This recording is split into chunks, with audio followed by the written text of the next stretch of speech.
Seja bem-vindo ao Direito 4.0. Eu sou Gustavo Miranda e neste podcast converso com as pessoas que estão transformando o direito por meio da inovação, criatividade e tecnologia.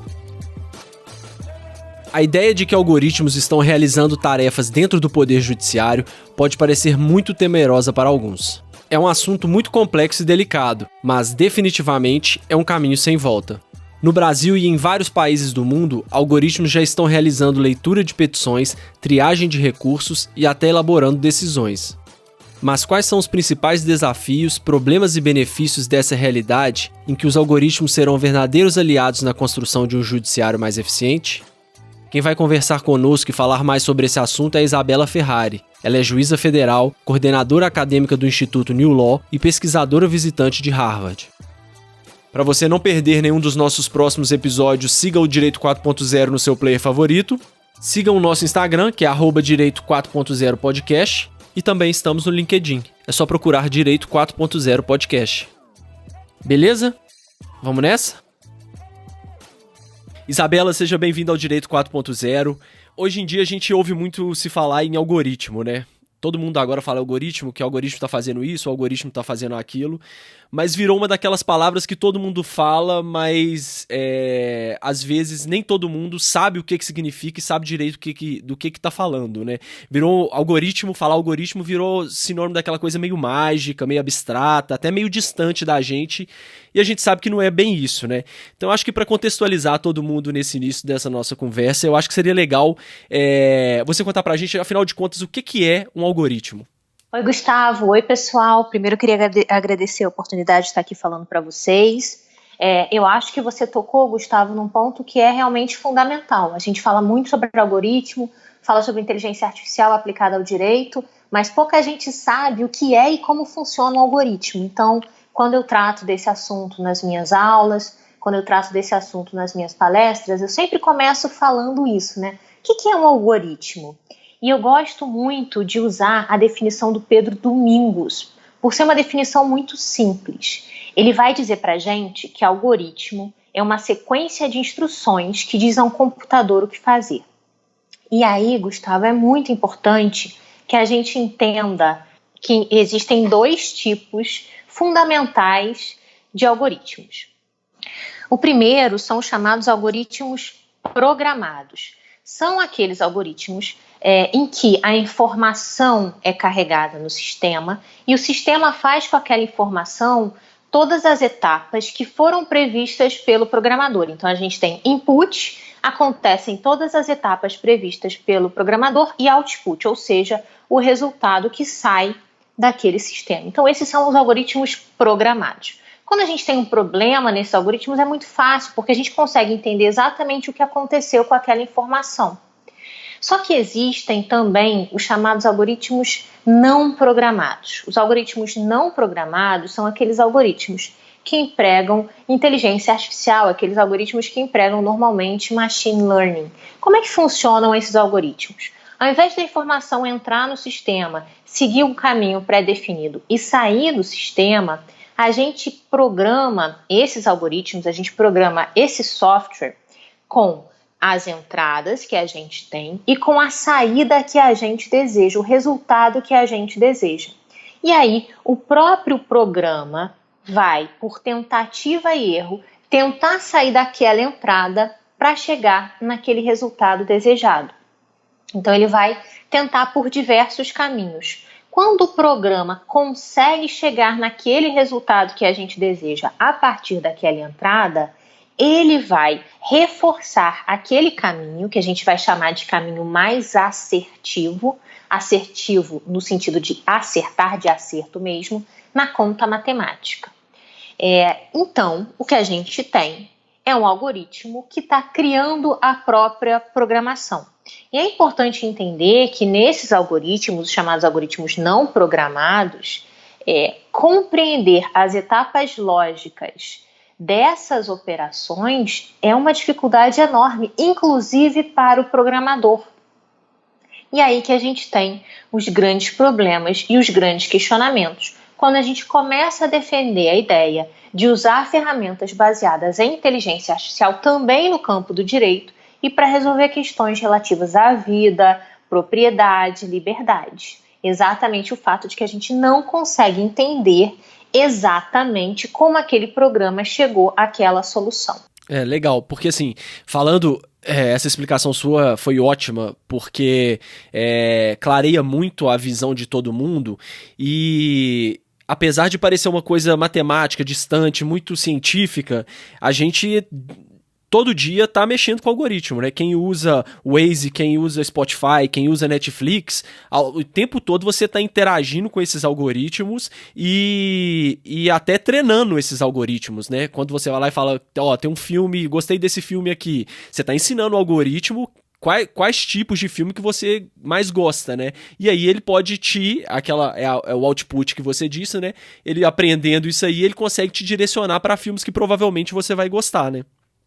É isso mesmo, a gente pode dizer que hoje a gente já vive numa sociedade data-driven, né? Quando a gente olha ao nosso redor, embora essas palavras, né, algoritmo, inteligência artificial, pareçam coisas muito modernosas, quando a gente olha até para a nossa rotina do dia a dia, a gente já está vivendo num mundo que é, em boa medida, regido por algoritmos, como você bem destacou, o caminho que a gente faz no Waze, as amizades que o Facebook sugerem para a gente, os livros que na Amazon indicam que a gente pode se interessar em comprar e várias outras questões, não só nessas nossas vivências cotidianas, mas questões que também são importantes para definir pontos importantes, pontos relevantes do nosso dia a dia. Por exemplo, quando você vai pedir um crédito em um banco hoje, muitos deles já usam softwares para determinar se eles devem ou não conceder crédito para você e em qual montante, né? Então, os bancos também estão usando algoritmos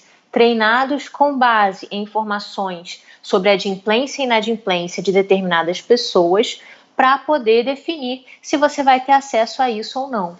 Então, assim, isso está se espalhando, né? Não só no campo privado, mas também no campo público. Nos Estados Unidos, eles estão usando algoritmos, em alguns estados, para definir quais são os professores da rede pública que vão continuar dando aula nas escolas no ano seguinte, quais vão ser demitidos. E muitas vezes com problema, tá? Muitas vezes esses algoritmos estão determinando a demissão de professores que são muito bem avaliados pelos alunos e pelos pais. E no Brasil também isso está acontecendo. Então a Receita Federal usa algoritmos para determinar quais são, por exemplo, as declarações tributárias que vão cair na malha fina, o que a gente tem que olhar melhor. O Tribunal de Contas da União já há algum tempo usa robôs para poder encontrar ou buscar problemas em editais de licitação, para buscar variações estranhas no preço das contratações públicas e aí acender aquelas bandeiras vermelhas, aquelas red flags que vão fazer com que se olhe com mais atenção para aquela contratação específica. Então isso já está acontecendo no Brasil. O exemplo mais simbólico disso, mais sintomático disso é o Vitor, que é o robô que o Supremo Tribunal Federal está usando para examinar se os recursos que são apresentados a ele têm ou não repercussão geral. Então, os algoritmos, eles estão aí em todos os campos da nossa vida. Às vezes a gente percebe, outras vezes a gente não percebe, mas eles já estão aí, com as oportunidades que geram e com os riscos que trazem também. Isso, porque quando a gente fala em algoritmo no setor privado, tem pouca coisa de receio, a gente até gosta, legal, acertou o filme, ótimo, o ex me mandou pelo melhor caminho e tudo mais. Aí a gente começa a entrar um pouco, você deu alguns exemplos aí, Receita Federal, entrar um pouco na esfera pública, aí começam a surgir os debates, que como é uma matéria muito nova, né, ainda estão muito acalorados os debates, e entra um pouco na questão do risco, né, dos problemas que isso traz. No direito, hoje, o que tem no mundo? Vamos começar pelo mundo para a gente entender, né? Porque geralmente a gente pega os exemplos do mundo que já estão mais avançados tecnologicamente, já tem uma quantidade de dados maior e tudo mais. No mundo, como que os algoritmos estão sendo utilizados no direito? Mas antes de falar um pouco sobre o mundo e até falar um pouco sobre o direito, eu quero voltar numa questão que você colocou no início dessa sua fala, que eu acho importante a gente perceber também, claro. Que é o seguinte: normalmente a gente entende, eu entendo isso, que é muito importante que a gente regule esses efeitos públicos das decisões algorítmicas de uma forma mais intensa, pelos riscos que eles apresentam. Mas a gente precisa perceber que mesmo no campo privado, alguma liberdade excessiva ou alguma não regulamentação pode trazer consequências que são muito perniciosas. Então eu vou trazer para vocês 2 exemplos que eu acho muito simbólicos assim, dos problemas que a gente pode ter com algoritmos. O primeiro é um exemplo que está muito mais no campo privado, é o exemplo da Joy Buolamwini. E depois que eu falar do exemplo da Joy, eu vou falar de um outro exemplo que para mim também é muito... O exemplo que fala muito fundo para mim, porque eu sou juíza, né? Então acho que é um exemplo que também diz muito com a minha experiência, que foi o exemplo do estado de Wisconsin. Então vou começar com o primeiro. Então o primeiro caso que eu queria trazer aqui é o caso da Joy Buolamwini. A Joy, ela era uma aluna de ciências da computação. Ela estava terminando a faculdade dela, a graduação dela em ciências da computação na Inglaterra, e o trabalho final que ela tinha que fazer era criar um robô social, né? Então, como se o TCC dela fosse criar um robô social. O robô social é aquele robô que interage com pessoas. E aí, a Joy, que é uma ótima aluna, resolveu fazer uma coisa relativamente simples. Resolveu fazer um robô social para brincar de peekaboo. Peekaboo é uma brincadeira dessas que eles têm lá na Inglaterra, uma brincadeira que você faz com criança, você basicamente tapa os olhos, destapa os olhos e fala peekaboo. Então uma coisa bem simples. O que ela precisava fazer? Um robô social que enxergasse outra pessoa. Só isso. E aí a Joy, ela pega um software aberto de reconhecimento facial e cria o robô social dela em cima desse software. E ela começa a perceber que o programa que ela criou funcionava com todo mundo, menos com ela. Funcionava com a colega de quarto dela, com outras pessoas e não com ela. E logo a Joy percebeu qual era o problema, né? O robô social dela não funcionava com ela, não enxergava ela porque ela é negra. E aquele software de reconhecimento facial aberto que ela pegou aí, ele não tinha sido treinado com uma base de dados ampla o suficiente a ponto, né, de não reconhecer pessoas negras. Então veja o tamanho do problema.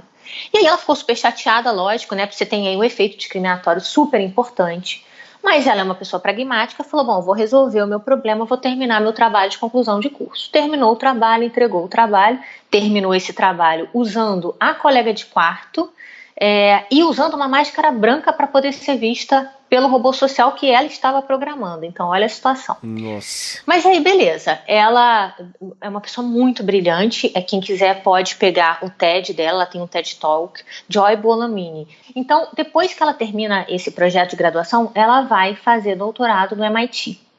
Então, ela sai da Inglaterra e se muda para os Estados Unidos. Enquanto está no MIT, ela participa de um hackathon, uma gincana que eles fizeram com vários programadores em Hong Kong, e ela vai para Hong Kong.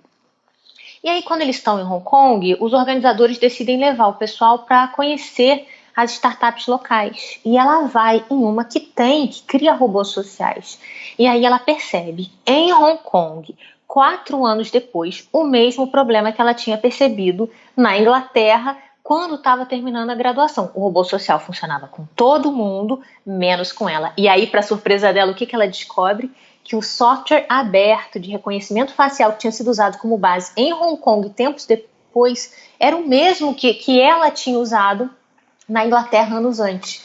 Então, vejam como também uma questão privada pode ter reflexos que são muito significativos. E aí que a gente vai entrar num ponto que a Cathy O'Neil, que também tem um TED muito interessante, vai trazer para a gente. Ela vai dizer que quando esses algoritmos estão desregulados, eles são potencialmente muito danosos. E ela vai começar a chamar esse tipo de situação e esses algoritmos de armas de destruição matemática. Ela faz uma brincadeira, né? Com weapons. Então ela começa a chamar de weapons of math destruction, armas de destruição matemática. E é isso. Quando a gente tem um programa que gera um efeito discriminatório, ele ainda, os algoritmos, né, eles não estão confinados em um determinado espaço.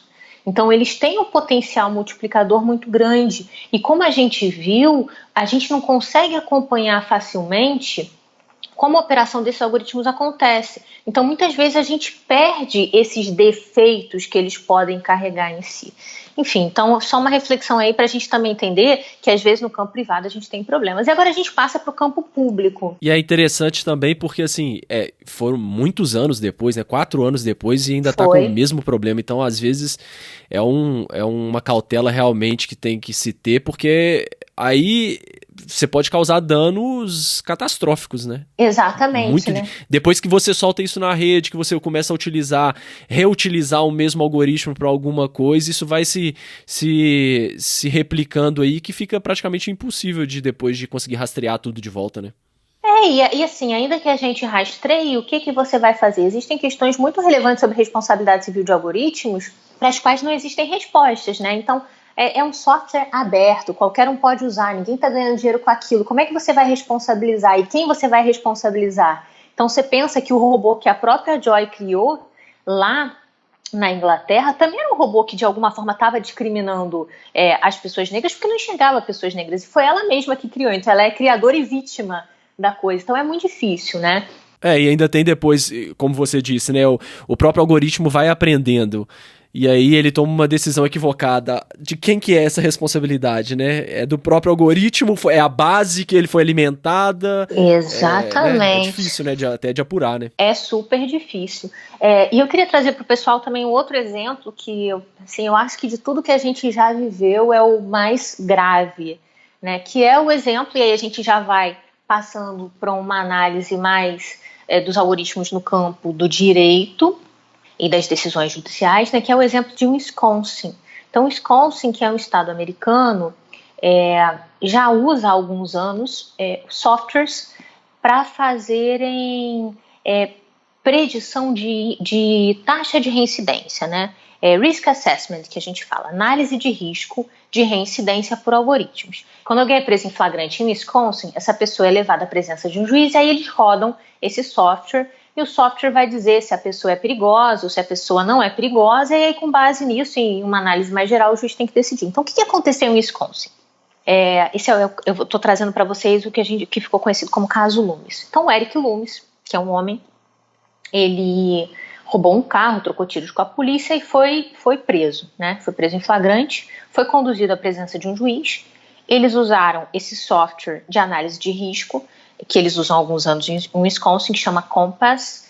Eles rodaram esse programa e o programa disse que o Loomis era uma pessoa perigosa, né? Que tinha um alto índice, tinha uma grande chance de reincidir.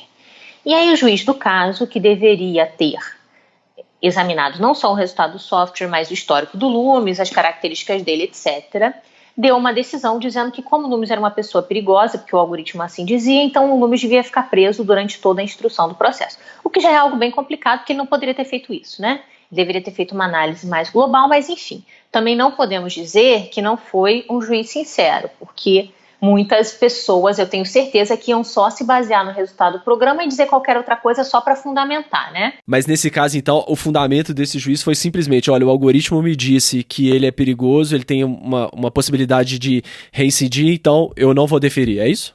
Exatamente, foi simplesmente no algoritmo.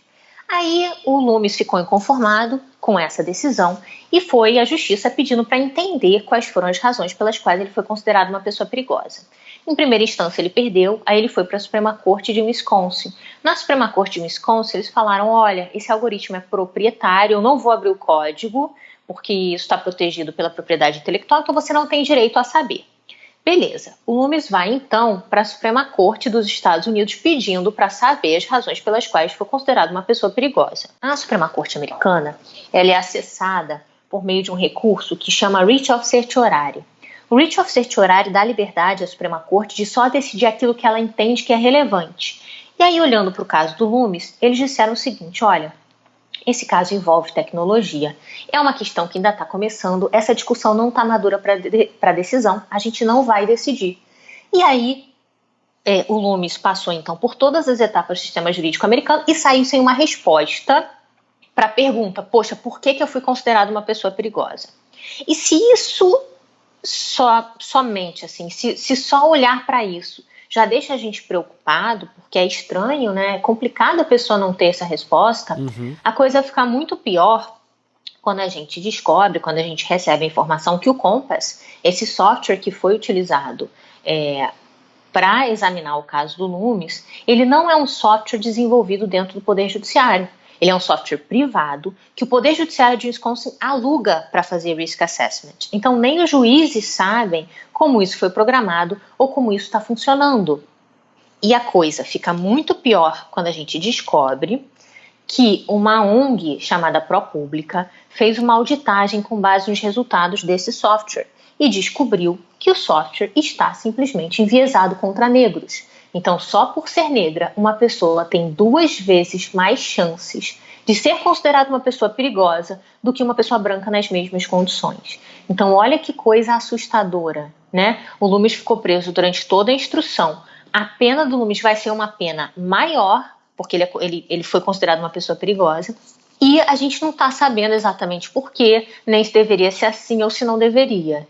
Então é muito preocupante, isso é muito simbólico das preocupações que a gente tem quando a gente fala no emprego de algoritmos para tomada de decisões judiciais. Tem até um episódio que quem participou foi o Thiago Mello, só eu acho legal falar isso para as pessoas entenderem também da gravidade que isso pode ter, que ele fala o seguinte, o Thiago Mello ele trabalha na Softplan, que é responsável pelo sistema de vários tribunais do país, e ele fala o seguinte, olha, a gente desenvolveu aqui um algoritmo nosso, que acho que 98% desse algoritmo, ele tinha como objetivo tentar predizer quando que um processo ia terminar.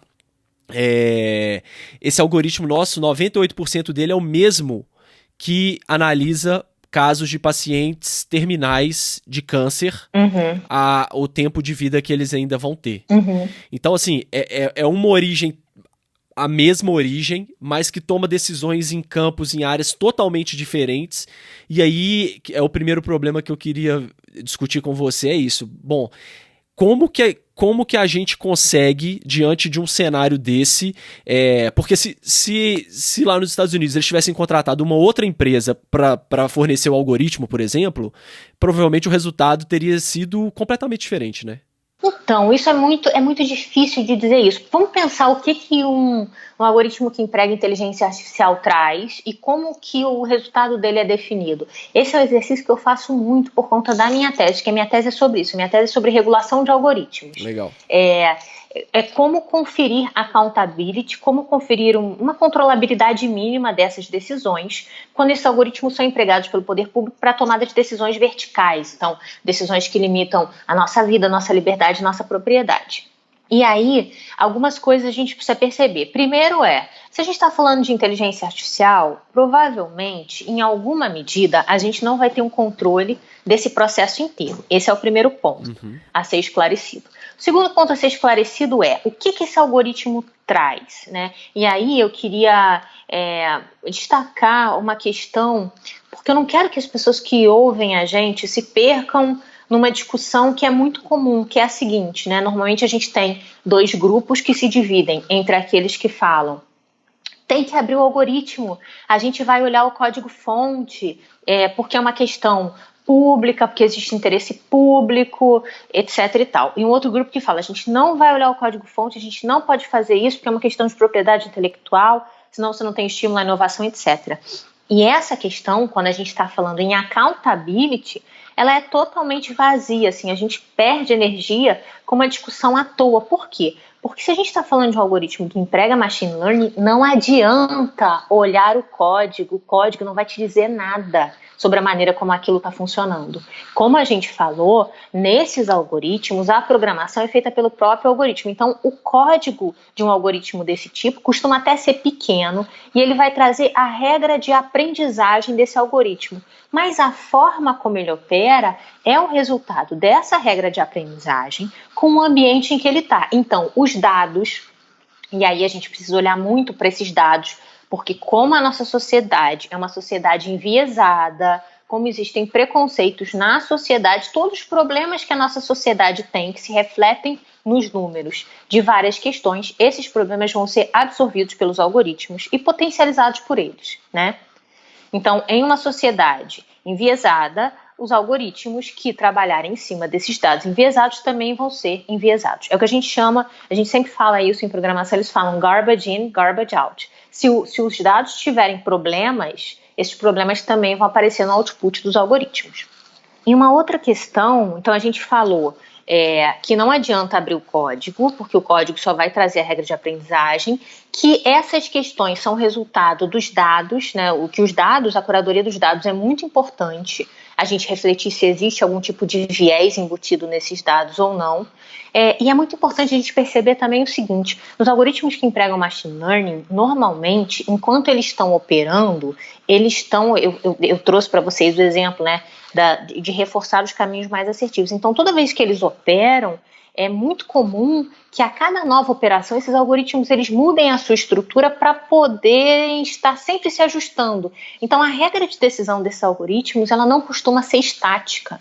Essa regra de decisão costuma ser dinâmica, ela está sempre mudando a cada nova decisão. Então, por isso que é tão difícil também a gente controlar esse tipo de operação, sabe? Uhum. E é uma coisa que eu tenho ouvido muito também, é que assim, mesmo que se quiser abrir o código, enfim, vamos abrir o código e tal, chega a um determinado momento que a coisa é tão complexa que você não consegue determinar por que aquele algoritmo decidiu daquela forma, né? Não adianta a gente tem muito esse apego de entender o porquê, como, qual caminho que ele tomou para decidir aquilo ali, mas pelo que eu tenho visto, é uma discussão, igual você disse, às vezes é uma discussão inócua, vazia mesmo, Exatamente. porque você não vai conseguir saber. Na maior parte dos casos, sim. Existem algumas técnicas específicas, aí a gente ficaria para a inteligência artificial simbólica, semântica e tal, em que o algoritmo, ao decidir, ele consegue fundamentar, mas isso não é comum, principalmente para essas questões mais complexas e para os usos que a gente está tendo. Tá, e aí, já vejo gente também que é contra, fala, não pode usar, porque se uma coisa não tem, se você não consegue rastrear, não consegue justificar, é porque você não pode usar e tudo mais. E a gente vê que é uma coisa que é inevitável, né, cada vez mais a gente vai usar algoritmo e não tem como voltar atrás. A ideia seria melhorar a forma com que ele vai atuar. O que pode ser feito para que a gente tenha pelo menos um nível bom de confiabilidade de que um algoritmo ele está atuando, né, no caso aí de uma decisão judicial, ele está seguindo, não sei, práticas, ou os dados estão, sei lá, higienizados. Como que funciona isso para decisões do poder público? Então, essa é, na verdade, a pergunta de $1 milhão que o mundo todo está querendo responder. Não existe resposta para isso. Existem algumas coisas que a gente pode pontuar. A primeira delas eu também sou super contra essa ideia de que, meu Deus, a gente não consegue controlar, então a gente não pode usar. Isso é irreal. Isso não vai acontecer. A gente já está usando, a gente vai usar cada vez mais. A gente tem que pensar como usar de maneira minimamente segura e também em que a gente vai usar. Por exemplo, no próprio Poder Judiciário, você pode usar algoritmos em várias etapas, em vários momentos do processo. Você pode usar um algoritmo quando a pessoa apresenta aquela petição inicial para você classificar aquela petição inicial, e essa classificação vai determinar o rito que aquele processo vai seguir. Você pode usar algoritmo para indicar a jurisprudência para o juiz. Você pode usar algoritmo para ajudar o juiz a redigir a decisão final naquele processo. Você pode usar algoritmo para muita coisa. E você poderia até ter algoritmos decidindo sozinhos algumas situações, né? Quando a gente olha para o cenário mundial, para o que já existe no mundo, a gente vê o emprego desses algoritmos auxiliando os juízes ao longo do processo, mas não decidindo por eles. Então, nesse momento, eu acho que o que existe no mundo, diante dessa incerteza, diante dessa insegurança, é um repúdio à ideia da gente usar os algoritmos para tomar decisões, né? Embora em eventos em que eu estive recentemente, um até capitaneado pelo professor Richard Susskind, que aconteceu no fim de 2018, que deu origem ao livro que ele lançou recentemente, um livro sobre cortes online. Foi um evento que ele fez na Inglaterra, tinha menos de 100 pessoas, mas ele conseguiu reunir representantes de mais de 40 países para falarem sobre os seus sistemas judiciários e em que pé a gente estava em termos de tecnologia. Nesse evento, no primeiro dia, os países apresentaram o que eles já estavam fazendo, e muito na linha daquilo que o Brasil já tem. Então, processo eletrônico, colocar as audiências para acontecerem no ambiente virtual, então você não precisa sair da sua casa para participar de uma audiência, enfim, coisas que a gente já vê de certa forma no Brasil e que eu acho que a gente vai ver muito mais ainda depois desse surto bizarro de corona no mundo inteiro, que a gente vai ter que repensar nossas práticas. Mas no segundo dia, a grande discussão era essa, poxa, e accountability de algoritmos? Como é que a gente consegue ter confiança de que aquilo não está prejudicando mais do que ajudando? E aí já se começou a discutir esse ponto. Será que eu não posso ter um algoritmo decidindo sem um juiz? E a resposta que eu vi, a tendência que eu consegui identificar sim, eu posso em alguns tipos de causa. Por exemplo, uma causa que tenha valor meramente patrimonial. Juizado especial. Juizados de pequenas causas, valor de até, digamos, R$5.000. Será que faz sentido eu colocar um juiz para decidir aquilo? Aquela matéria que tá todo mundo já cansado de ver, que já sabe como é que vai ser a sentença, não depende de muita prova. E é uma questão meramente patrimonial, você não está decidindo guarda de filho, é uma questão meramente patrimonial. Para que eu vou pagar um juiz para decidir aquilo? Eu boto um programa. Ainda que esse programa tenha algum nível de erro, vale a pena, né? Você pode ter uma justiça que é muito barata, que não justificaria botar uma pessoa ou criar uma superestrutura para cuidar disso, né? Então esse tipo de resposta já vem. Mas nos outros campos, nesses campos mais importantes, a ideia é ainda usar os programas para auxiliarem, mas ter uma revisão por um juiz pessoa física. Só que é aquilo, né? A gente tem um bias.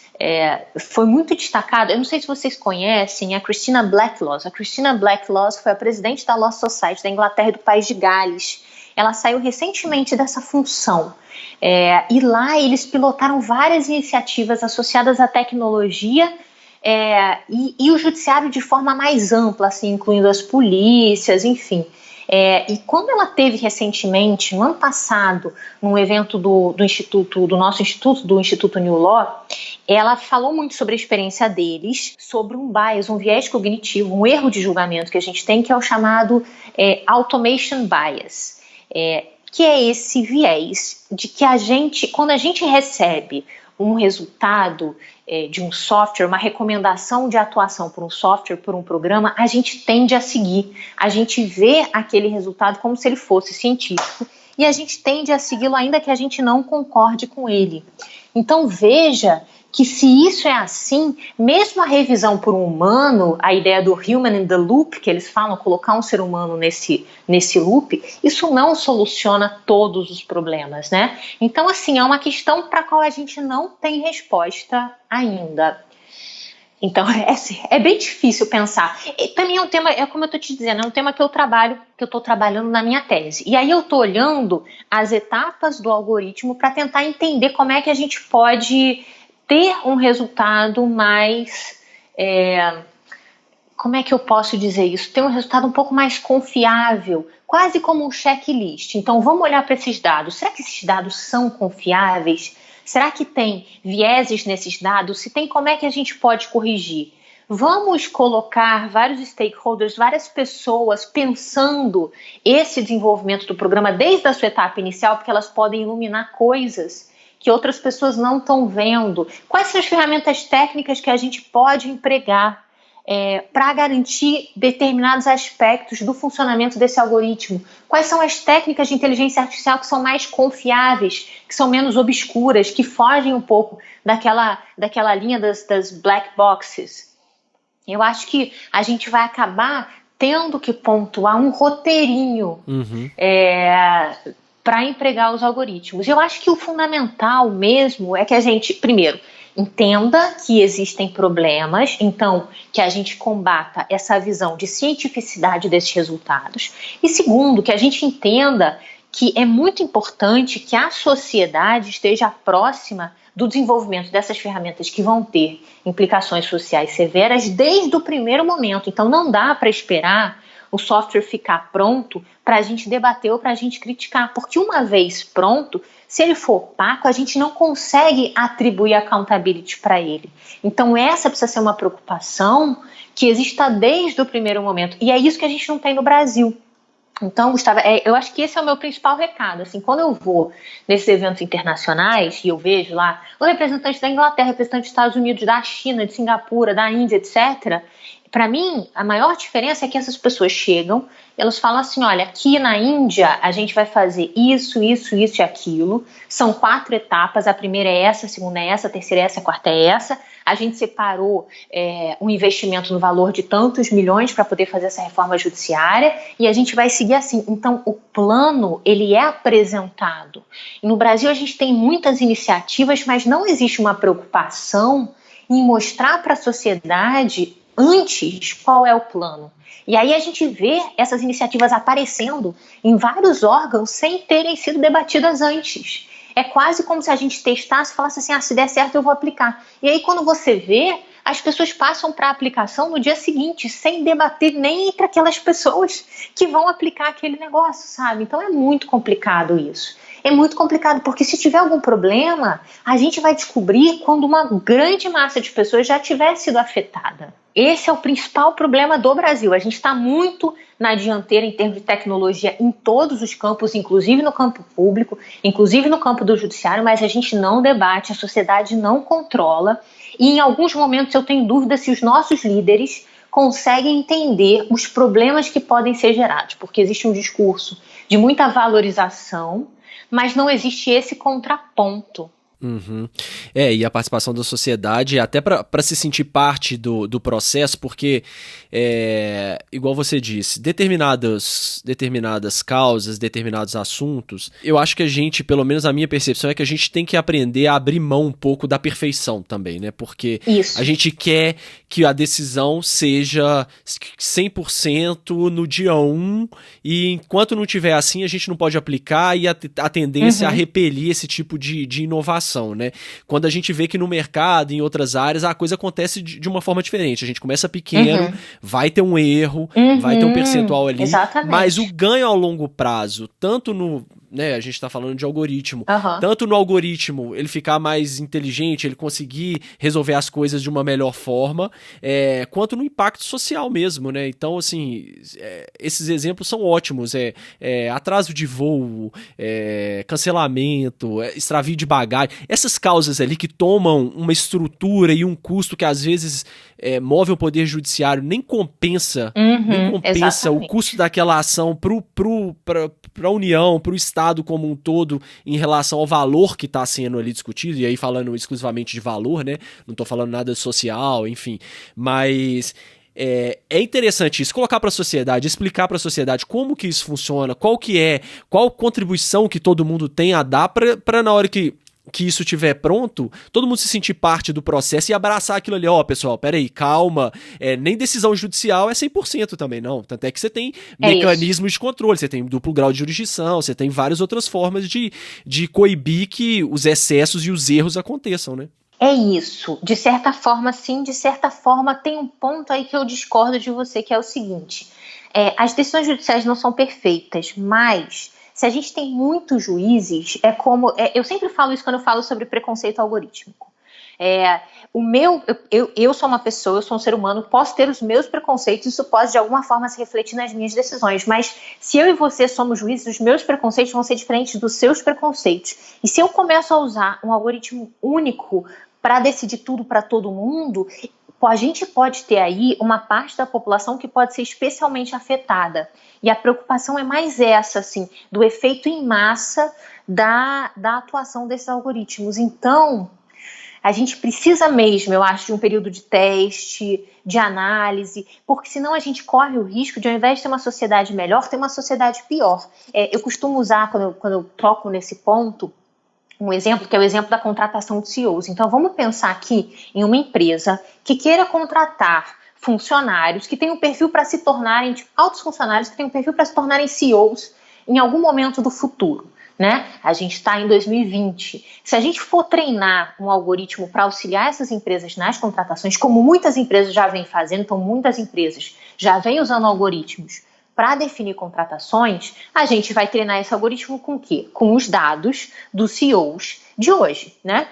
Se você olha para as empresas, na maior parte dos setores, quem são os CEOs hoje? são homens brancos de mais ou menos 60 anos. Se você treina os algoritmos com base nesses dados, quem que eles vão determinar que sejam contratados? Homens brancos de mais ou menos, talvez 40 anos, 35 anos. Então, a gente pode imaginar que um algoritmo treinado com base nesses dados vai repelir a contratação de mulheres, repelir a contratação de negros, por exemplo. E aí, o que a gente vai ter? Ao invés de a gente conseguir avançar na sociedade, porque um indivíduo contratando poderia escolher essas pessoas, a gente vai usar esse algoritmo como uma forma de consolidar um status quo que a gente quer muito mudar. Então, mas não tem mecanismos para quando eu falei dessa questão, né, de determinadas matérias e tudo mais começarem a serem tratadas através de algoritmos, já não tem ferramentas que conseguem justamente prever antecipadamente,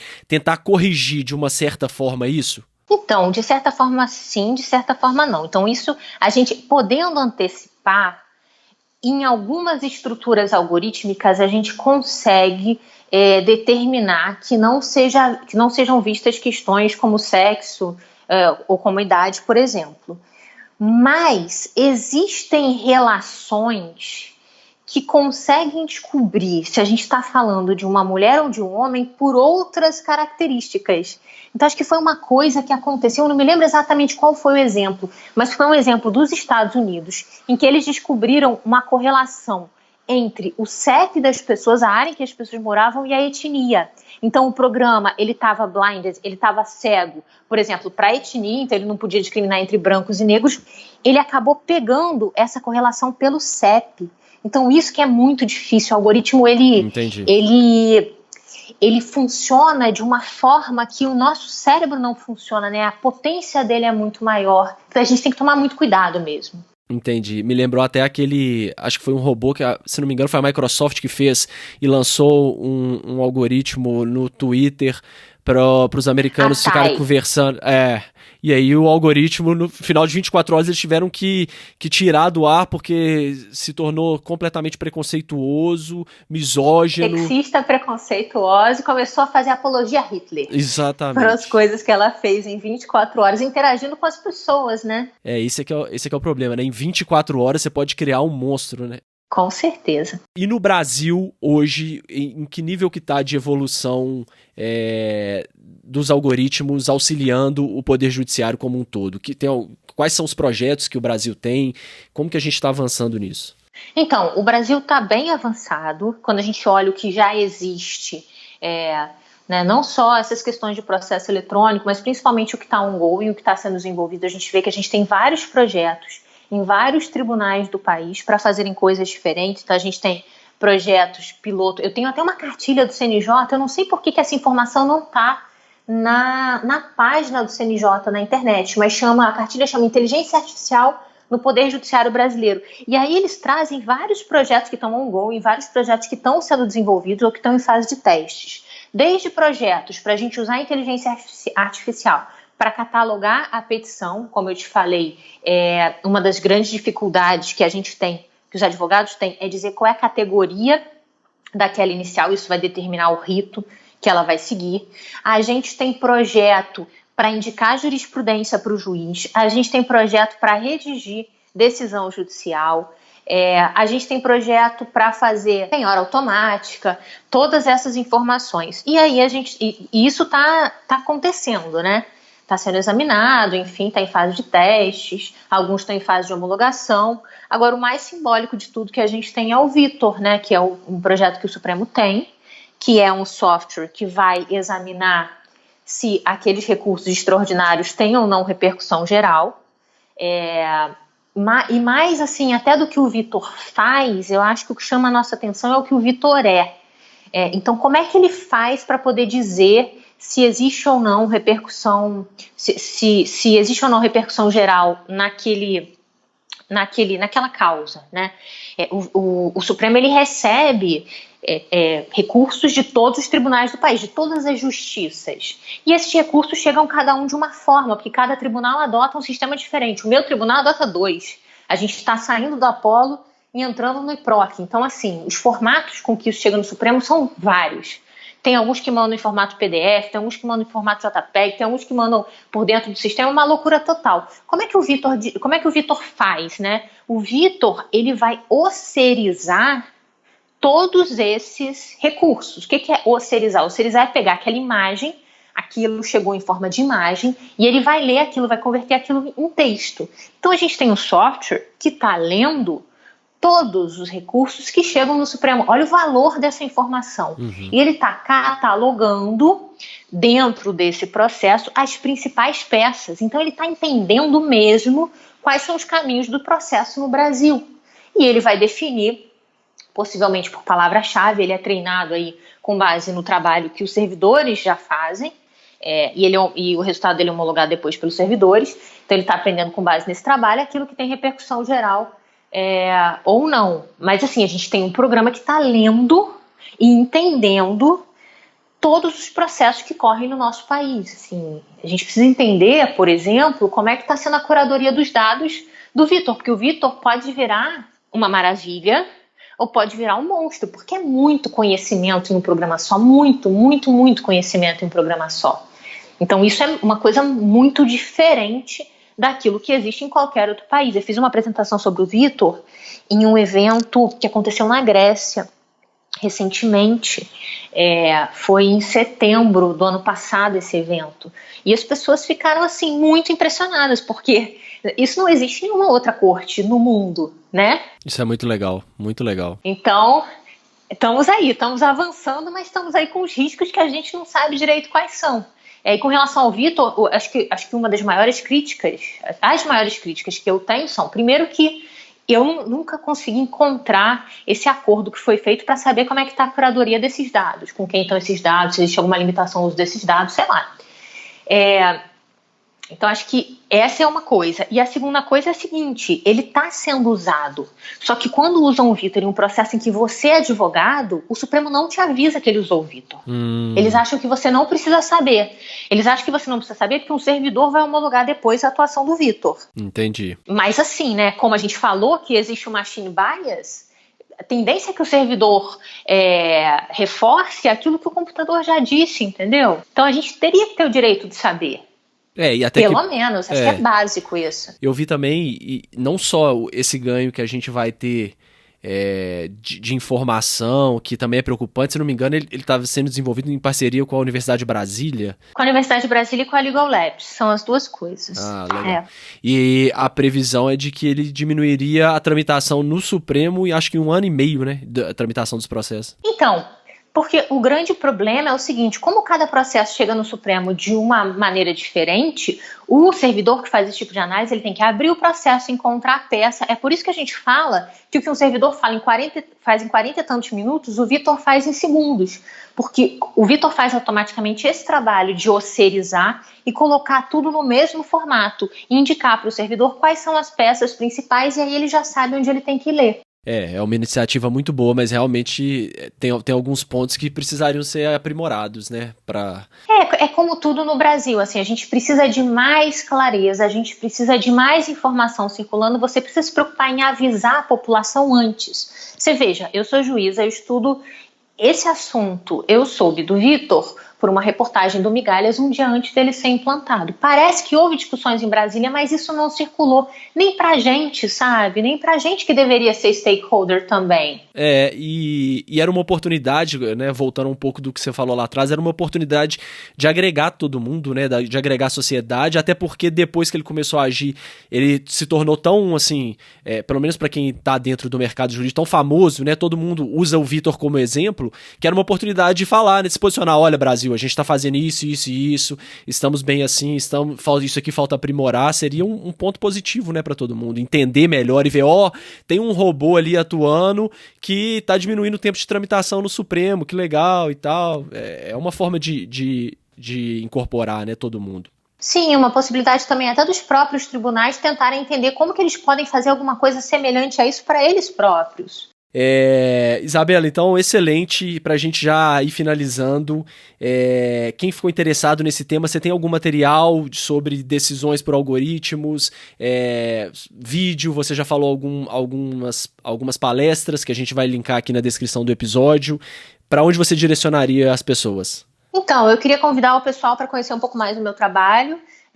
Eu sou juíza federal e coordenadora acadêmica do Instituto New Law. A gente tem algumas aulas lá sobre isso. A gente tem um curso, que é um curso de Justiça Digital, em que a gente fala sobre todas essas transformações que estão acontecendo no Poder Judiciário, no Brasil e no mundo, como que isso vai impactar a profissão dos advogados. A gente está lançando em breve um livro em parceria com a Thomson Reuters, que é justamente sobre justiça digital. Queria convidar o pessoal para me acompanhar no Instagram. Eu posto bastante material, a gente está sempre fazendo live e esse material fica arquivado lá. Então dá para saber mais sobre vários desses assuntos envolvendo tecnologia, Poder Judiciário, tecnologia e direito nessas nossas páginas, no meu Instagram pessoal e no Instagram do New Law também. Excelente. Isabela, então, mais uma vez, eu queria te agradecer por ter participado do Direito 4.0. Muito obrigado, viu? Eu que te agradeço. Obrigada e um abraço para você e para todo mundo que está ouvindo a gente. Até o próximo episódio, pessoal.